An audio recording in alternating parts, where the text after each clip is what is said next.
चलो ध्यान देते हैं। अभी कल हम लोग पढ़ लिए थे अधिशोषण के प्रकार और उनकी तुलना। तो अधिशोषण हमने देखा दो प्रकार का होता है, एक भौतिक और एक रासायनिक। भौतिक वाले में देखा हमने भौतिक बल लगा था, उस भौतिक बल का नाम हमने क्या दिया, वान डर वाल्स बल। वान डर वाल्स बल लगता किन के बीच है, किसके बीच लगता है जी, अणुओं के बीच। इसका मतलब जब दो अणु पास पास आके अधिशोषण की प्रक्रिया पूरी करते हैं तो हमें पता चल जाना चाहिए कि उनके बीच वान डर वाल्स बल लगेगा, और वो वान डर वाल्स बल भौतिक बल होगा। इसका मतलब इनका अवशोषण या अधिशोषण जो होगा भौतिक अधिशोषण होगा। क्या होगा जी, भौतिक अधिशोषण हो गया ना। दूसरा रासायनिक बंध बना था। रासायनिक बंध में या तो आयनिक बन सकता है, या तो सहसंयोजक, या तो उप सहसंयोजक। अब ये बंध जो बनते हैं क्या अणुओं के बीच बनते हैं, बंध बनते हैं परमाणुओं के बीच। किसके बीच जी, परमाणुओं के बीच। इसका मतलब जब अधिशोषण परमाणविक स्तर पर होता है, ध्यान देना, आणविक स्तर और परमाणविक स्तर। तो जब अधिशोषण परमाणविक स्तर पर होता है तब परमाणुओं के बीच एक रासायनिक बंध बन जाता है, और जब रासायनिक बंध बन जाता है तब कैसा बल लग जाता है उनके बीच, रासायनिक बल लग जाता है। इसलिए होने वाला अधिशोषण क्या कहलाता है, रासायनिक अधिशोषण कहलाता है या रसोवशोषण कहलाता है। समझ गए। तो ये दोनों में मुख्य अंतर याद रखना कि जो भौतिक अधिशोषण होता है वो आणविक स्तर पर होता है सामान्यतया, कुछ अपवादों में परमाणविक स्तर पर भी हो सकता है। जैसे कभी कभी धातुएं आ गई तो धातुओं के साथ परमाणविक स्तर पर भी भौतिक अधिशोषण हो सकता है कभी कभी, लेकिन साधारण रूप से जब परमाणविक स्तर पर अधिशोषण होगा तो वो कैसा अधिशोषण होगा, रासायनिक होगा। क्यों, क्योंकि रासायनिक बंध किसके बीच बनता है, परमाणुओं के बीच बनता है। किसके बीच बनता है, परमाणुओं के बीच। और वान डर वाल्स बल किसके बीच लगता है, अणुओं के बीच। तो भौतिक बल का मतलब वान डर वाल्स बल लगता किसके बीच है, अणुओं के बीच। इसलिए इस प्रकार का अधिशोषण कैसा होगा, भौतिक अधिशोषण। और रासायनिक बंध किसके बीच बनता है, परमाणुओं के बीच। इसलिए उनके बीच लगने वाला बल रासायनिक बल, इसलिए होने वाला अधिशोषण कैसा अधिशोषण, रासायनिक अधिशोषण। हो गया ना। और विस्तार से हमने इनमें पढ़ लिया था इस पर ताप का क्या प्रभाव पड़ेगा, उत्क्रमणीय होता है कि नहीं होता है, विशिष्टता कैसी होती है, ये सारी चीजों को हमने ध्यान से पढ़ लिया था। और परिभाषा तो ऊपर पहले ही पढ़ा दिए, समझ गए। तो अब हम शुरू करते हैं। जब ठोसों पर गैसों का अधिशोषण होता है, ठोसों पर किसका अधिशोषण जी, गैसों का अधिशोषण। ये तो हमने पढ़ा था, ये किस प्रकार का अधिशोषण होता है। ठोसों पर अगर गैसों का अधिशोषण हो रहा है तो कैसा होता है, ये भौतिक होता है, फिजिकल होता है ना। इसको पढ़े थे भौतिक के उदाहरण में। कुछ अपवाद हमने कहा था होगा, जैसे टंगस्टन वाले पे ऑक्सीजन का जब हुआ था वो रासायनिक में चला गया था, क्योंकि टंगस्टन और ऑक्सीजन के बीच रासायनिक बंध बन गया था ऑक्साइड के जैसा, बताए थे ना। तो यहाँ पे ध्यान देने वाली बात है। अब हमें पढ़ना क्या है, अधिशोषण की प्रक्रिया जब हम लोग पढ़ते हैं ना तो अधिशोषण सामान्य रूप से ठोस पर गैस का ही पढ़ा जाता है, क्योंकि वही आसानी से आके उस पर अधिशोषित हो सकते हैं। होने को तो कोई भी हो सकता है, लेकिन सामान्य रूप से ठोस के पृष्ठ पर गैसें ही आके जमती हैं धीरे धीरे। ठीक। अब क्या हुआ, इस पे अधिशोषण को प्रभावित करने वाले कारक पढ़ना है कि ठोस पर जो गैसें अधिशोषित होती हैं उनको कौन कौन से कारक प्रभावित कर सकते हैं, इसके बारे में अध्ययन करना है। और ये हमारे सिलेबस में है, इसलिए पूछा जा सकता है। ठीक है, तो शुरू करते हैं। हेडिंग, ठोसों पर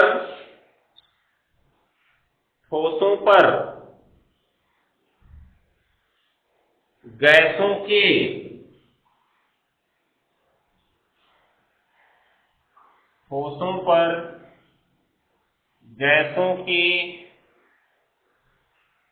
अधिशोषण को प्रभावित करने वाले कारक ठोसों पर गैसों के अधिशोषण को प्रभावित करने वाले कारक। हो गया ना?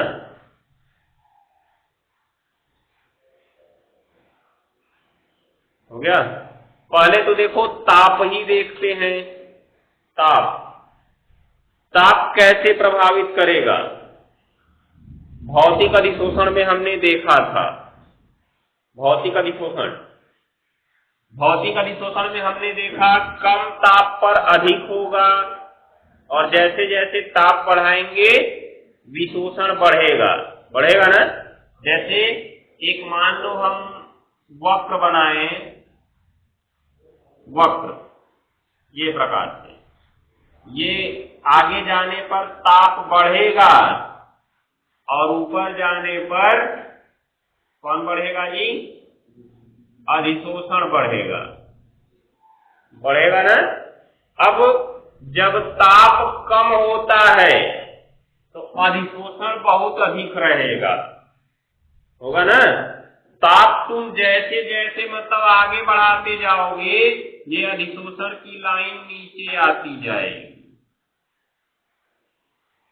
ऐसे, और जितना ज्यादा ताप बढ़ाएंगे उतना ही ज्यादा अधिशोषण कम होता जाएगा। और ये वाला हम दिखा रहे हैं कि कभी इसको टच नहीं करेगा। इसका मतलब अधिशोषण कभी शून्य नहीं होगा, कुछ न कुछ अधिशोषण तो रहेगा। इसलिए ये वक्र इसको टच नहीं करेगा। पास तक चला आएगा लेकिन उसको टच नहीं करेगा, ये याद रखते रहना। हो जाएगा? ऐसे ही यहाँ पर भी एकदम शून्य पे नहीं ले जा सकते। क्यों? क्योंकि ऐसा नहीं हो सकता है कि 0 डिग्री सेल्सियस ताप पर एक निश्चित अधिशोषण हो जाएगा। अगर तुमने इसको टच करा दिया ना तो इसका मतलब समझते हो कि तुमने ताप जब 0 कर दिया तो अधिशोषण यहीं तक मैक्सिमम हो गया, उससे ज्यादा नहीं हो सकता है। लेकिन ऐसा कभी नहीं हो सकता है, हो सकता है और ज्यादा वहीं पे अधिशोषण हो सकता है। इसलिए न तो इधर टच करेगा और न ही इधर टच करेगा। पास तक पहुंच जाएगा लेकिन टच नहीं करेगा। हो गया? अब यहाँ वक्र से क्या समझ में आ रहा है कि जब ताप आगे बढ़ा रहे हैं तो वक्र नीचे आ रहा है। आ रहा है ना? वक्र नीचे आने का मतलब अधिशोषण कम हो रहा है, धीरे धीरे हो रहा है। ये किसके लिए है? नहीं, अधिशोषण 2 प्रकार का था ना। ये भौतिक के लिए है कि रासायनिक के लिए? ये भौतिक के लिए है। ध्यान देना, क्योंकि भौतिक में हमने कहा था कम ताप पर अधिक होता है और जैसे जैसे ताप बढ़ाएंगे अधिशोषण क्या होता जाता है? घटता जाता है। हो गया ना? और जबकि रासायनिक वाले का अगर हम ग्राफ बनाए तो रासायनिक वाले का ग्राफ इस प्रकार से होता है। रासायनिक में हमने बताया था ना रासायनिक बंध बनेगा, और अगर रासायनिक बंध बनाना है तो पहली कंडीशन अणुओं में उपस्थित परमाणुओं के बीच का बंध तोड़ना पड़ेगा। क्या तोड़ना होगा जी? बंध। जब बंध टूटेगा तब अधिशोषण की प्रक्रिया शुरू होगी। तो क्या कम ताप पर बंध अपने आप टूट जाएगा? नहीं। इसका मतलब कम ताप पर अधिशोषण भी कम ही रहेगा। ताप कम है तो अधिशोषण भी कम है। क्यों? क्योंकि जब ताप कम रहेगा तो जैसे मान लो हमको इस पे टंगस्टन के पृष्ठ पर हम O2 का अधिशोषण कराना चाहते हैं, तो हमने कहा था टंगस्टन आता है और ऑक्सीजन से बंध बनाता है ना। तो टंगस्टन ने O2 से थोड़ी ना बंध बनाया। किससे बंध बनाया? ऑक्सीजन से बंध बनाया। अब ऑक्सीजन से बंध बनाया तो जब ये O2 में 2 ऑक्सीजन आपस में जुड़े थे, ये अलग अलग होंगे तभी तो एक ऑक्सीजन इसके पास आके बंध बना पाएगा। तो ये अपने आप टूट जाएंगे क्या? कि कहे रहे आओ भैया अधिशोषण हमको करना है, तुम टूट जाओ अपने आप, ऐसे हो जाएगा? नहीं। जब तक हम उसको ऊर्जा नहीं देंगे अर्थात उसका ताप नहीं बढ़ाएंगे तब तक अधिशोषण की कोई संभावना नहीं है। थोड़ा बहुत हो जाएगा, कुछ उसकी ऊर्जा के कारण टूट सकता है, इसलिए इसको भी हम 0 नहीं दिखा रहे हैं। ठीक है ना? कुछ हमने दिखाया है कि ताप कम है तो अधिशोषण भी कम है। अब ताप हम बढ़ाने लगे तो ये बंध क्या होने लगा, टूटने लगा, ऑक्सीजन ऑक्सीजन के बीच वाला, और टूटा हुआ ऑक्सीजन जाके किससे जुड़ने लगा, टंगस्टन से जुड़ने लगा, और टंगस्टन के पृष्ठ पर ऑक्सीजन का अधिशोषण होने लगा ना। इसका मतलब जब हम ताप बढ़ाएंगे तो O2 का बंध टूटेगा और अधिशोषण बढ़ेगा ना। इसका मतलब हम ऐसे बढ़ाते गए बढ़ता गया ना। लेकिन इसमें हमने पढ़ा था एक निश्चित ताप तक बढ़ता है फिर घटना शुरू हो जाता है। क्यों जी? क्योंकि पहले तो शुरू में जब बढ़ा रहे थे तो इसका बंध टूट रहा था और ये जाके इससे जुड़ रहा था ना। अब ये जो यौगिक बना, मान लो हमने पढ़ा टंगस्टन का ऑक्साइड बना, WO मान लो बना, उस टंगस्टन के ऑक्साइड से भिन्न होता है लेकिन उसके ऑक्साइड की तरह ही है, ऑक्सीजन जुड़ा तो ऑक्साइड इसको कह सकते हैं। तो ये बना तो इसका भी तो कुछ अस्थायित्व होगा, कोई भी यौगिक होता है उसका अस्थायित्व होता है। अस्थायित्व माने कितने ताप तक वो यौगिक अस्थायी रह सकता है। अगर उससे ज्यादा ताप कर दिए तो उस यौगिक के बीच का बंध टूट जाएगा और यौगिक समाप्त हो जाएगा। जैसे अभी हमने कल अमोनिया का बताया था 1350 डिग्री सेल्सियस, 1350 से ऊपर ताप कर दें तो जो अमोनिया है उसमें नाइट्रोजन और हाइड्रोजन का बंध टूट जाएगा, फिर नाइट्रोजन और हाइड्रोजन अलग अलग हो जाएंगे ना। तो पता चला अलग अलग हो गए तो क्या अधिशोषण हुआ, क्या नहीं। इसका मतलब ऐसे ही इसमें होगा, इसमें टंगस्टन वाले में, कि जब प्रारंभ में तो ताप बढ़ा रहे थे तो ठीक था क्योंकि ऑक्सीजन का बंध टूट रहा था, इसके जुड़ रहा था। लेकिन जब हम ज्यादा बढ़ाते चले गए तो पता चला यही बंध टूटने लगा। तो बढ़ने की बजाय फिर घटने लगा, मतलब ऑक्सीजन का टूट तो रहा है बंध वहां पे, लेकिन जैसे ही ये बन रहा है ये भी टूट जा रहा है क्योंकि इसके अस्थायित्व से अधिक ताप पर हम पहुंचने लगे। हो रहा है कि नहीं? तो एक निश्चित ताप, वो निश्चित ताप क्या होगा, इसका अस्थायित्व का अधिकतम ताप होगा ना, वहां तक अधिशोषण बढ़ेगा। लेकिन अगर इसके विघटन ताप से तुम ऊपर चले गए, कहां से चले गए, विघटन ताप, अगर विघटन ताप से ऊपर चले गए तो ये यौगिक विघटित होने लगेगा। क्या होने लगेगा, विघटित होने लगेगा, और जब विघटित होने लगेगा तो अधिशोषण फिर विशोषण में बदलने लगेगा। इसलिए हमने रासायनिक में पढ़ा था कि देखो एक निश्चित ताप तक बढ़ता है, देखो यहां तक बढ़ रहा है ना, यही हमारा ताप है। इसी ताप को हम कौन सा ताप कहेंगे, विघटन ताप। तो किसी का भी अधिशोषण कहां तक बढ़ेगा, विघटन ताप तक बढ़ेगा, और उसके बाद क्या होना शुरू हो जाएगा, घटना शुरू हो जाएगा, होगा ना। मतलब जब आगे बढ़ाएंगे तो ये यौगिक टूटने लगा ना, और जब टूटने लगा तो क्या होने लगा, विशोषण होने लगा, और विशोषण के कारण ये देखो धीरे धीरे फिर वक्र नीचे आने लगा। क्यों जी? क्योंकि ऊपर जाने पर अधिशोषण बढ़ रहा है ना, और नीचे आने पर क्या हो रहा है, घट रहा है, तो घटने लगा अधिशोषण। देखो पहले बढ़ा और कहां तक बढ़ा, विघटन ताप तक बढ़ा, जैसे ही विघटन ताप से आगे पहुंचे फिर क्या होने लगा, घटने लगा। हो जाएगा ना। तो ये चीज को ध्यान में रखना है। तो भौतिक का सीधे सीधे नीचे आता है, इसका पहले ऊपर उठता है फिर नीचे आता है। क्यों?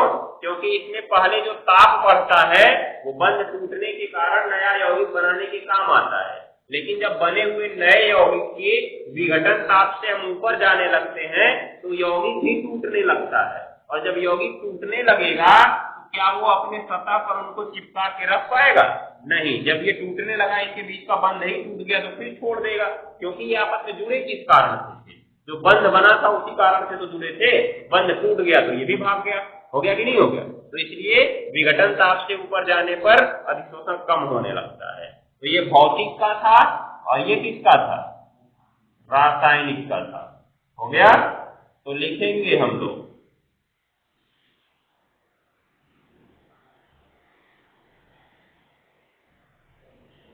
क्या लिख रहे थे अभी तक, कुछ लिखे हो, नहीं लिखे हो, लिखो आगे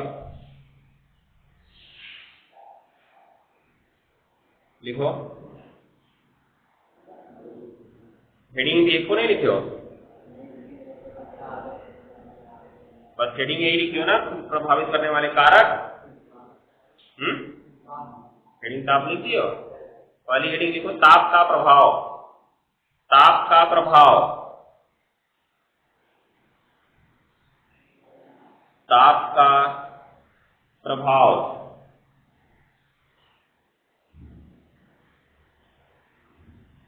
हो गया ना, ताप का प्रभाव। तो लिखेंगे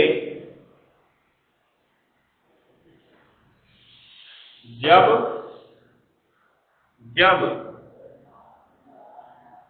ठोसों के पृष्ठ पर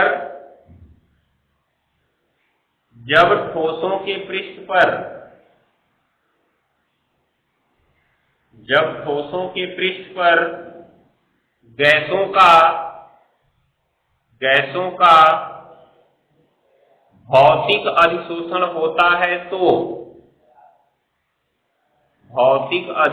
होता है तो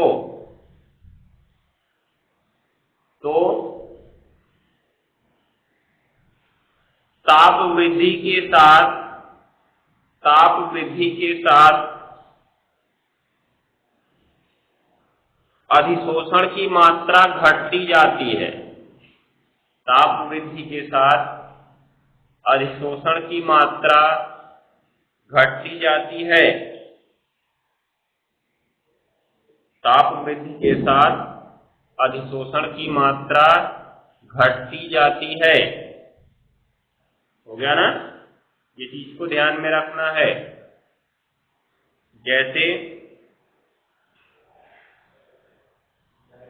जैसे लिखो, जैसे ये वाला बना लो,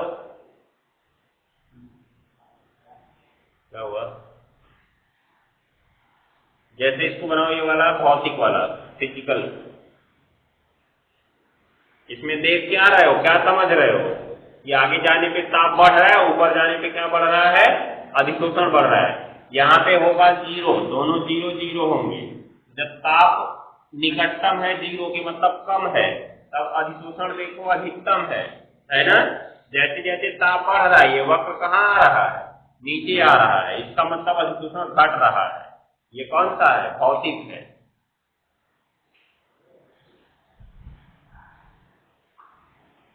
अब नीचे लिखना,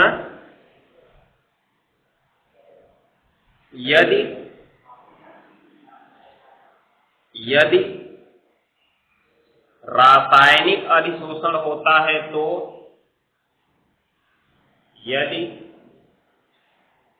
रासायनिक अधिशोषण होता है तो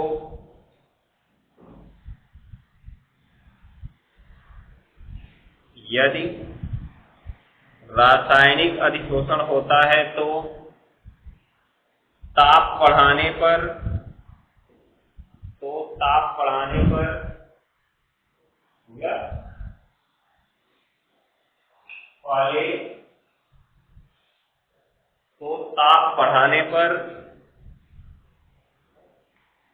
ताप बढ़ाने पर पहले अधिशोषण की मात्रा बढ़ती है,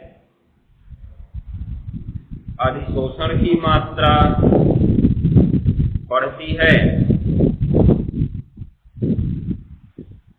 अधिशोषण की मात्रा बढ़ती है, परंतु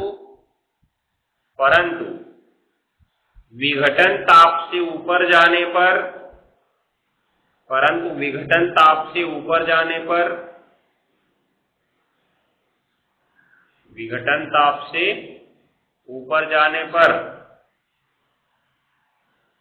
पुनः घटने लगती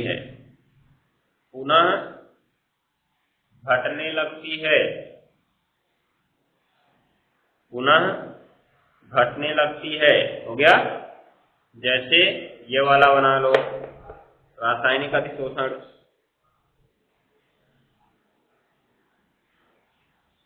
ध्यान देना, इसमें भी वही चीज लिखना है, यहाँ पे अधिशोषण लिखना है, और ये नीचे से ऊपर जा रहा है तो बढ़ रहा है, विघटन ताप तक बढ़ा, उसके बाद घटने लगा। विघटन ताप क्या था, जो यौगिक बन रहा था रासायनिक अधिशोषण से, उसी का विघटन ताप है। विघटन ताप से ऊपर गए तो वो क्या होने लगता है, विघटित होने लगता है, और जब विघटित होने लगता है तो क्या हो जाएगा, अधिशोषण की मात्रा कम होने लगेगी।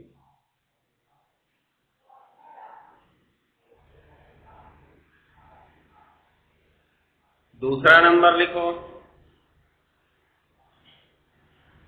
दूसरा नंबर,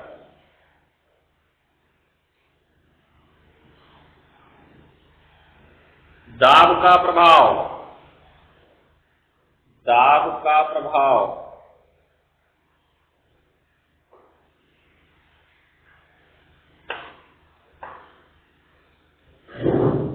हो गया।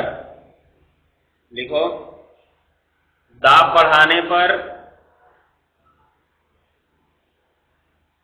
दाब बढ़ाने पर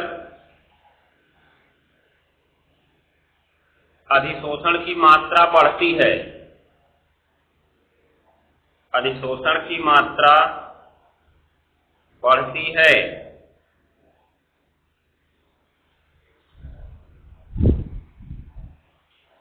दाब बढ़ाने पर अधिशोषण की मात्रा बढ़ती है तथा हो गया, एक निश्चित दाब पर, एक निश्चित दाब पर अधिशोषण की मात्रा अधिकतम हो जाती है, अधिकतम हो जाती है।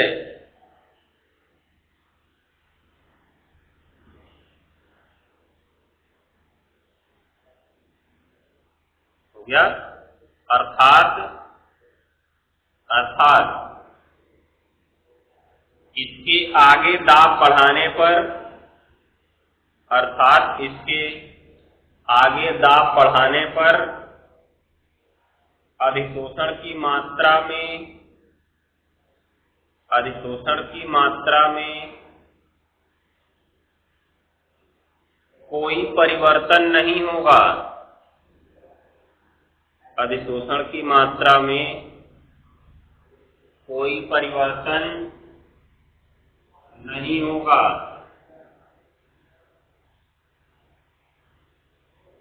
कोई परिवर्तन नहीं होगा। जैसे ये देख सकते हो,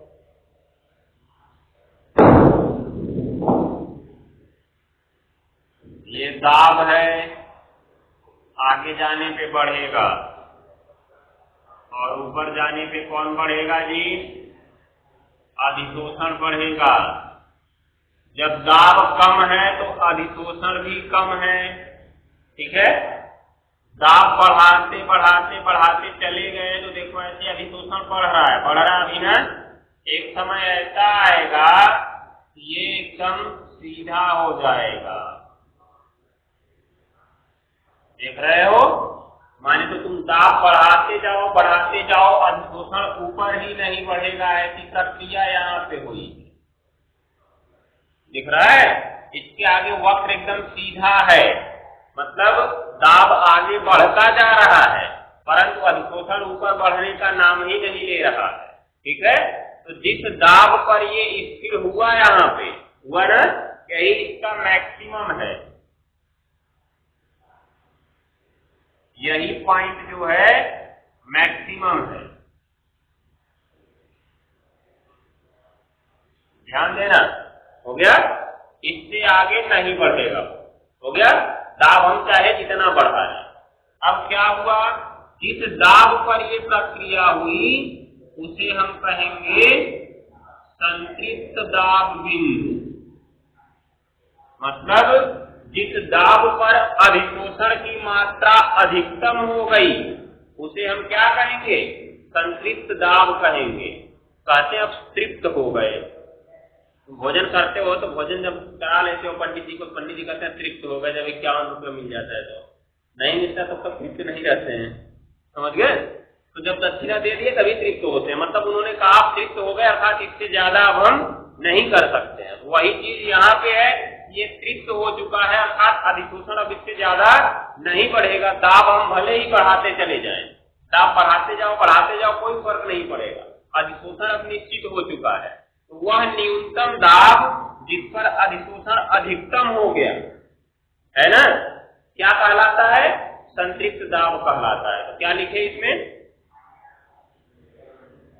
परिवर्तन नहीं होता है ना, यही दाब संतृप्त दाब कहलाता है। यही दाब संतृप्त दाब कहलाता है।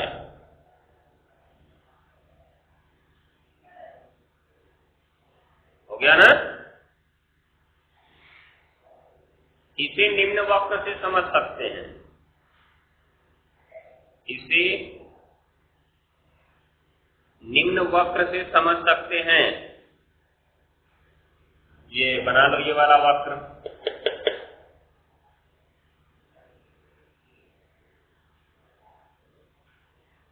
ऊपर जाने पे अधिशोषण बढ़ रहा है, इधर दाब बढ़ रहा है। यही पॉइंट हमारा संतृप्त दाब बिंदु है, उसको अंडरलाइन कर लेना, संतृप्त दाब को।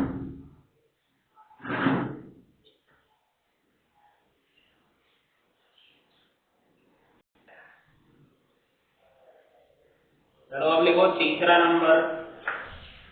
तीसरा नंबर, अधिशोष्य की प्रकृति। अधिशोष्य, अधिशोष्य की प्रकृति। अधिशोष्य की प्रकृति।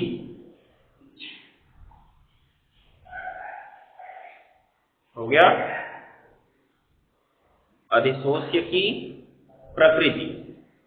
अब देखो, अधिशोष्य मतलब जिस पदार्थ को अधिशोषित होना है। ठीक है? तो अब ध्यान से समझो, ये तो हमारा अधिशोषक हो गया। हो गया ना? अब तुम इसमें गैस का अधिशोषण कराना चाहते हो।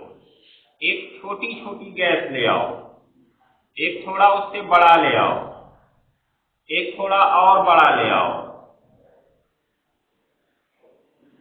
3 प्रकार की गैसें हम ले आ रहे हैं। जल्दी कौन सी अधिशोषित होगी? जो सबसे बड़ी होगी। क्यों? क्योंकि जो सबसे बड़ी होगी उसकी गतिज ऊर्जा कम होगी। क्यों जी? क्योंकि जब कण छोटा होता है तो उसकी गतिज ऊर्जा अधिक होती है। ऐसा अनुभव किए हो कि जब आप मारते हो गर्मी मौसम में, छोटा पत्थर से मारते हो, बड़ा पत्थर से मारते हो? ईंट से नहीं मारते हो, छोटे छोटे टुकड़े से मारते हो। नहीं तो ऊपर काम गिरा ना, तो ईंट मारे तो यही रह गया, सारे क्या गिर जाएगा तुम्हारे। मारना है ऊपर काम तो छोटे से मारते हैं ना। क्यों? क्योंकि जो छोटा पत्थर है उसमें तुम गति ज्यादा दे सकते हो, उसकी गतिज ऊर्जा अधिक हो जाएगी, है कि नहीं है? अब जब छोटे कणों की गतिज ऊर्जा अधिक है तो वो काफी तेज चलेंगे, चलेंगे ना। तो क्या जो अधिशोषक के पृष्ठ वाले कण के असंतुलित बल हैं उनको पकड़ पाएंगे क्या? अरे क्योंकि ठोसों के पृष्ठ पर असंतुलित बल होता है, उसी कारण से तो वो तो अधिशोषण करते हैं। अब वो उनको अपनी ओर आकर्षित करना चाहेंगे, तभी तो अधिशोषण होगा। होगा कि नहीं होगा? तो जो छोटे हैं वो तेज चल रहे हैं तो उनको आकर्षित कर पाएंगे। मतलब एक चुंबक हमने यहाँ पे रखा और दूसरा चुंबक उसे इसे फेंक दिया, चिपक पाएगा उसको? नहीं। थोड़ा धीरे से फेंके तो हो सकता है चिपक ना पाए, लेकिन थोड़ा अपनी ओर खींचेगा अवश्य ही। लेकिन अगर एकदम धीरे से फेंकेंगे तो वो जैसे ही यहाँ पहुंचेगा ये खींच के अपने में चिपका लेगा। होगा ना? ऐसा कब हो सकता है? जब वो चुंबक बड़ा होगा, हम उसमें ज्यादा गति नहीं करा पाएंगे। छोटा सा है तो ऐसे मार दिए तेजी से निकल गया, बड़ा सा है मारे उंगली टूट जाएगी, हम लोग जाएगा ही नहीं आगे। ठीक है? तो ध्यान दिए रहना, बड़ा चुंबक है तो गति ज्यादा नहीं करा पाओगे उसमें, और वो जैसे ही पास पहुंचेगा वो उसको आकर्षित करके चिपका लेगा। ऐसे ही गैसों के साथ है कि जब गैसें भारी हैं तो उनकी गतिज ऊर्जा कम होती है और वो चाहते हैं कि कोई हमको जल्दी से पकड़ ले और हम आराम करने लगे। ठीक है? तो जैसे ही ये इनके पास आती है, ये इनको क्या कर लेते हैं? आकर्षित करके अधिशोषित कर लेते हैं। कर लेते हैं तो कहने का अर्थ, गैस जितनी भारी होगी वो उतनी ही आसानी से अधिशोषित होगी, और अगर गैस हल्की होगी तो कठिनता से अधिशोषित होगी, अर्थात अधिशोषण की मात्रा क्या होगी जी? कम होगी। ये चीज को तुमको याद रखना है। तो अधिशोषण की मात्रा कम कब होगी? जब गैस हल्की होगी, और जब गैस भारी होगी तो अधिशोषण की मात्रा क्या होगी? अधिक होगी। और वैसे भी हम लोग एक तर्क दे सकते हैं कि जब गैसें भारी होती हैं तो वो आसानी से द्रवित हो जाती हैं। द्रवित होने का मतलब जब गैसें भारी हैं तो उनकी गतिज ऊर्जा कम है ना, और जैसे ही तुम दाब बढ़ाओगे, दाब बढ़ाने के बाद वो पास पास आएंगी, और पास पास आने के बीच हमने कहा वो तो यही चाहती हैं को कोई आकर्षित करे और हम रुक जाएं, है कि नहीं है? तो जब भारी है तो जैसे ही ये पास पास आती हैं, इनके बीच खुद का आकर्षण बल काम करने लगता है और एक दूसरे के आकर्षण बल से जुड़ जाती है और द्रवित हो जाती हैं, और जब द्रवित हो गया तो इसके पृष्ठ पर आसानी से आकर रुक जाएंगी। जब ठोस है इसके ऊपर द्रव रखोगे तो आसानी से चिपक जाएगा ना, उस पर चिपकेगा नहीं चिपकेगा? अगर गैस अवस्था है उस पर लगा देगा तो उड़ जाएगा, उड़ेगा। ये चीज को ध्यान में रखे रहना। अब क्या हुआ यहाँ पे, हम लोग यही लिखेंगे, इसमें क्या लिखेंगे, अधिशोष्य की प्रकृति तो लिखेंगे यदि गैसें भारी होती हैं, यदि गैसें भारी होती हैं, भारी होती हैं तो उनकी गतिज ऊर्जा सामान्य से कम होती है, तो उनकी गतिज ऊर्जा सामान्य से कम होती है, तो उनकी गतिज ऊर्जा सामान्य से कम होती है,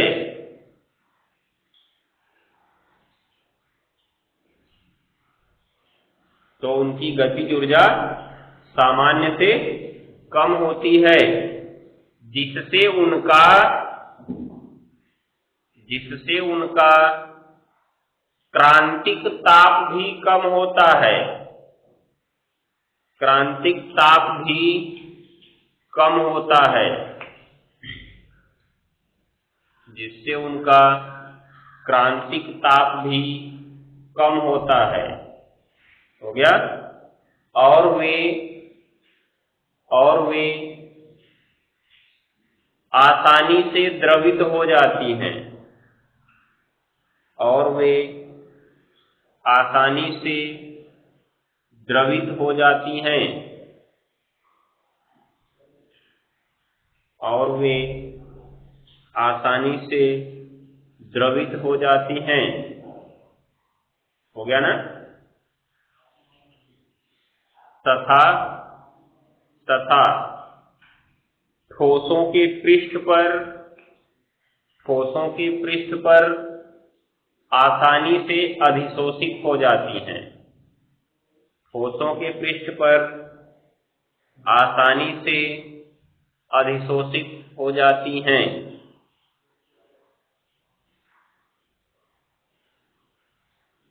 हो गया ना?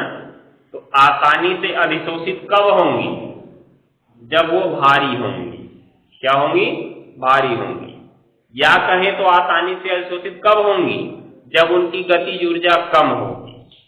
या कहें तो आसानी से अधिशोषित कब होंगी? जब उनका क्रांतिक ताप अधिक होगा। होगा ना? या कहें तो आसानी से अधिशोषित कब होंगी? जब वो जल्दी से द्रवित हो जाएंगी। हो जाएंगी ना? तो इन चारों में से कोई भी कारण तुम यहाँ से स्पष्ट कर सकते हो। तब हमने समझ लिया है कि अगर भारी हैं तो गतिज ऊर्जा कम होगी, फिक्स है, और ये यही चाहेंगी कि कोई हमको आकर्षित करे और हम रुक जाएं। और जब भारी हैं तो उनका दाब जैसे ही बढ़ाएंगे, ये पास पास आके खुद में आकर्षण बल पैदा हो जाएगा और आके जुड़ जाएंगी, द्रव अवस्था में आ जाएंगी, और जब द्रव अवस्था में आ जाएंगी तो आसानी से इसके ऊपर आके स्थिर हो जाएंगी और चिपक जाएंगी, अर्थात अधिशोषण हो जाएगा। होगा ना? तो ये चीज को ध्यान में रखना है। तो काली पेन से आगे लिख लो।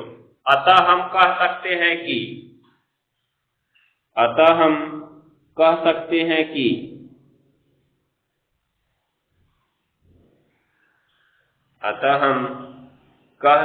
हैं कि हो गया, जिन गैसों का क्रांतिक ताप अधिक होता है, जिन गैसों का क्रांतिक ताप अधिक होता है, उनके अधिशोषण की मात्रा अधिक होती है, उनके अधिशोषण की मात्रा अधिक होती है। हो गया ना, ये चीज को ध्यान में रखना है। हो गया। अगला नंबर लिखो, नंबर 4, या जैसे लिख लो, जैसे जैसे HCl या जैसे, एक मिनट ऐसे लिखना, जैसे भारी गैसों, जैसे भारी गैसों, जैसे भारी गैसों, कोष्ठक में HCl हो गया, कॉमा CO2, कॉमा SO2 हो गया, आदि आदि का अधिशोषण, का अधिशोषण, का अधिशोषण हल्की गैसों, हल्की गैसों का अधिशोषण हल्की गैसों, हल्की गैसों, कोष्ठक में लिख देना N2O2H2 आदि, N2O2H2 आदि की तुलना में अधिक होता है, की तुलना में अधिक होता है। हो गया। ये चीज को ध्यान में रखना, मतलब जो गैसें भारी होंगी उनका अधिशोषण अधिक होगा हल्की गैसों की तुलना में। इनमें देखोगे तो जब इनका अणुभार निकालोगे तो ये ज्यादा है, जैसे HCl का 37.5, CO2 का तुम्हारा हो गया 16 दूनी 32 12 44, सल्फर का हो गया 32 और 32 64, हो गया ना। जबकि इनका देखोगे, N2 का होता है 14 दूनी 28, इसका 32 और इसका 2, तो ये हल्की है, समझ गए।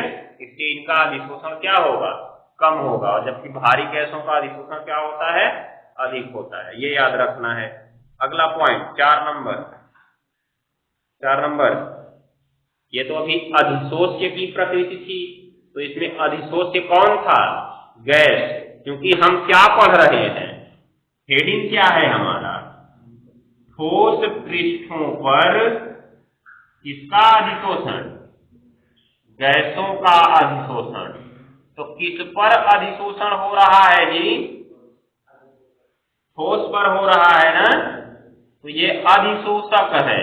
क्या है, अधिशोषक, क्योंकि जिस पर अधिशोषण होता है वो अधिशोषक है, और किसका हो रहा है, गैसों का, इसलिए ये क्या है, अधिशोष्य है।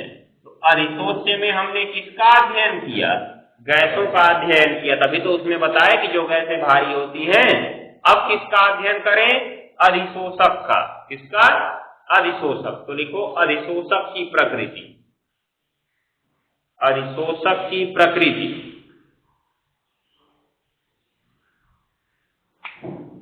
अब देखो अधिशोषक अधिशोषण को कैसे प्रभावित कर रहा है, ये सोचो।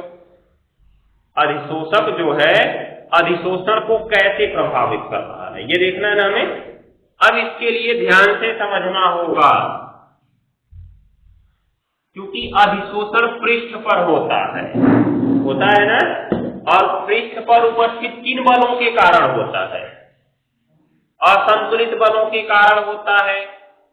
अब अगर असंतुलित बल अधिक है तो अधिशोषण भी अधिक होगा, असंतुलित बल अगर कम है तो अधिशोषण भी क्या होगा, कम होगा, सीधी सी बात है। अगर यहाँ पे देखो बल ज्यादा रहेगा तो वो ज्यादा लोगों को खींचेगा ना, होगा कि नहीं होगा। अगर पता चला कि बल कम होता तब तो कम लोगों को ही खींच पाता, होता कि नहीं होता। इसका मतलब पृष्ठ पर जितने ज्यादा असंतुलित बल होंगे, पृष्ठ पर जितने ज्यादा असंतुलित बल होंगे उनको अधिशोष्य को अपनी ओर आकर्षित करने की प्रवृत्ति भी उतनी अधिक होगी, क्योंकि जितने ज्यादा असंतुलित बल संतुलित करने के लिए उतने ही ज्यादा अधिशोष्य लगेंगे। लगेंगे ना, और जितने ज्यादा अधिशोष से लगेंगे उतना ही ज्यादा अधिशोषण होगा। होगा तो इसमें लिखेंगे, हम लोग लिखेंगे अधिशोषण के पृष्ठ पर अधिशोषक, अधिशोषक लिखना, अधिशोषक, अधिशोषक के पृष्ठ पर,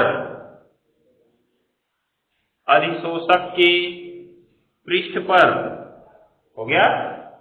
असंतुलित बलों की संख्या जितनी अधिक होगी, असंतुलित बलों की संख्या जितनी अधिक होगी,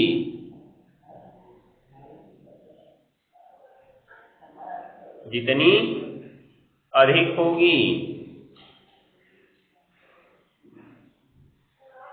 हो गया, जितनी अधिक होगी, अधिशोषण की मात्रा भी उतनी अधिक होगी, अधिशोषण की मात्रा भी उतनी अधिक होगी, अधिशोषण की मात्रा भी उतनी अधिक होगी। हो गया। सोचने वाली बात है, जितने ज्यादा पृष्ठ पर असंतुलित बल होंगे उतने ही ज्यादा कौन आएंगे, अधिशोष से आएंगे, अर्थात गैसें आएंगी, और उतना ही ज्यादा क्या होगा, अधिशोषण होगा। हो गया ना। इसी कारण लिखना, इसी कारण, इसी कारण डी ब्लॉक के तत्व, डी ब्लॉक के तत्व अच्छे अधिशोषक होते हैं, अच्छे अधिशोषक होते हैं, अच्छे अधिशोषक होते हैं, क्योंकि उनके पास, क्योंकि उनके पास, क्योंकि उनके पास अपूर्ण डी ऑर्बिटल, अपूर्ण डी ऑर्बिटल, अपूर्ण का मतलब पूरा भरा नहीं रहता है, अपूर्ण डी ऑर्बिटल होने के कारण, होने के कारण, अपूर्ण डी ऑर्बिटल होने के कारण असंतुलित बलों की संख्या अधिक होती है, असंतुलित बलों की संख्या अधिक होती है। हो गया ना। ये चीज को भी ध्यान में रखना है तुमको। हो जाएगा। तो क्या हुआ, जो डी ऑर्बिटल होते हैं उनका डी ऑर्बिटल पूरा भरा नहीं होता, जो डी ब्लॉक के तत्व हैं, और जब डी ऑर्बिटल पूरा भरा नहीं है तो जो डी ऑर्बिटल 5 प्रकार का होता है, ऐसा हमने पिछले साल ही अध्ययन किया है। तो इसमें 10 इलेक्ट्रॉन भर सकते हैं, तो इनका कुछ इस प्रकार से रहता है। 4 खाली है ना, 4 असंतुलित बल है, 3 खाली है तो 3 असंतुलित बल है, जितने खाली है उतने ज्यादा असंतुलित बल है। तो इनका जो डी ऑर्बिटल होता है अपूर्ण होता है, इसलिए इनको अपने पास गैसों को बुलाकर अधिशोषित करने की क्षमता ज्यादा होती है, इसलिए इनका अधिशोषण भी क्या होता है, अधिक होता है इनके पृष्ठों पर। याद रखते रहना। तो अगर हमको अधिशोषण कराना होता है तो सामान्य रूप से हम लोग डी ब्लॉक का तत्व ही लेते हैं। कौन से ब्लॉक का, डी ब्लॉक का। अभी जो टंगस्टन की बात की गई थी ना, टंगस्टन भी डी ब्लॉक का ही तत्व है। समझ गए। लिखो आगे, कहां तक लिखे। तो अधिशोषक मतलब अधिशोषक और अधिशोष्य में हमें समझ में आ गया कि अधिशोषक कैसे प्रभावित करेगा, अधिशोष्य कैसे प्रभावित करेगा। तो अधिशोषक कैसे प्रभावित करेगा, असंतुलित बल जितने अधिक होंगे उसके पृष्ठ पर अधिशोषण उतना ही अधिक होगा, होगा ना। और अधिशोष्य कैसे प्रभावित करेगा कि गैस का क्रांतिक ताप जितना अधिक होगा अधिशोषण उतना ही अधिक होगा। बस यही तुमको उसमें लिख देना, बाकी ऊपर वाला नहीं लिखोगे तब भी चलेगा, इतना ज्यादा विस्तार करने की जरूरत तुम्हें नहीं है। हो जाएगा। एक और बच रहा है, अधिशोषक का पृष्ठीय क्षेत्रफल, अधिशोषक का पृष्ठीय क्षेत्रफल। अगला प्रभाव है लास्ट नंबर, अधिशोषक का पृष्ठीय क्षेत्रफल, अधिशोषक का पृष्ठीय क्षेत्रफल, पृष्ठीय क्षेत्रफल, पृष्ठीय क्षेत्रफल माने जो सतह दिखती है, क्योंकि पृष्ठ हमने पहले ही पढ़ लिया है कि पृष्ठ किसे कहते हैं, पहले ही दिन हम लोग पढ़े थे ना। अब सोचो, दो ठोस ले लिया जाए, दो ठोस क्या मतलब, एक ही ठोस लिया जाए। एक बार अभी ये पूरा बड़ा है ना, और एक बार हमने इसको 3 टुकड़े में काट कर रख दिया।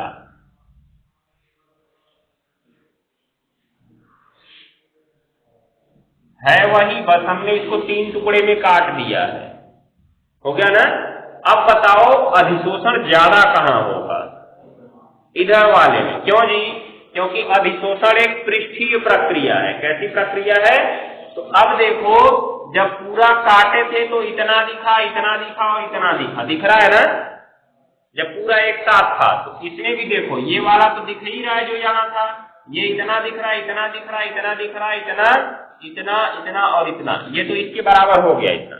लेकिन इसमें देखो एक्स्ट्रा भी बढ़ गए हैं, दिख रहा है, इधर भी बढ़ गया है, इधर भी, जो इसमें नहीं दिख रहा था। क्यों जी, क्योंकि ये पूरा था तो अभी अंदर था ना वो, जब ये डस्टर था अभी इसको समझे थे हम लोग, ये है, अभी इसके अंदर की परत नहीं दिख रही है। अगर इसको खोल दें तो ये अंदर की परत दिखने लगेगी, हमें दिखेगी तो ये भी पृष्ठ हो जाएगा। क्योंकि पृष्ठ की परिभाषा हम यही बताए हैं कि किसी पदार्थ का जितना भाग हमें दिखता है वही पृष्ठ होता है, हो गया ना। तो जितनी बार इसको काटोगे उतनी बार पृष्ठ बढ़ेगा, और जब पृष्ठ बढ़ेगा तो असंतुलित बल भी बढ़ेंगे। क्यों जी, क्योंकि अभी देखो, जो बीच वाला था चारों तरफ से संतुलित था, जब हमने इसको यहीं से काट दिया तो यहाँ कोई मिला, उसको नहीं मिला, तब उसका इधर खाली हो गया ना जुड़ने के लिए। ऐसे ही इधर वाले का भी खाली हो गया, अर्थात इनका इतना बढ़ गया है, बढ़ा ना। तो जितना ज्यादा पृष्ठीय क्षेत्रफल होगा उतने ही ज्यादा असंतुलित बल होंगे, और जितने ज्यादा असंतुलित बल होंगे अधिशोषण उतना ही अधिक होगा, हो गया ना। तो इसमें लिख लेते हैं, पृष्ठीय क्षेत्रफल अधिक होने पर, पृष्ठीय क्षेत्रफल अधिक होने पर, पृष्ठीय क्षेत्रफल अधिक होने पर, पृष्ठीय क्षेत्रफल अधिक होने पर असंतुलित बलों की संख्या भी अधिक हो जाती है। असंतुलित बलों की संख्या भी अधिक हो जाती है। असंतुलित बलों की संख्या भी अधिक हो जाती है। असंतुलित बलों की संख्या भी अधिक हो जाती है, हो गया। जिस कारण अधिशोषण की मात्रा भी बढ़ जाती है, जिस कारण अधिशोषण की मात्रा भी बढ़ जाती है,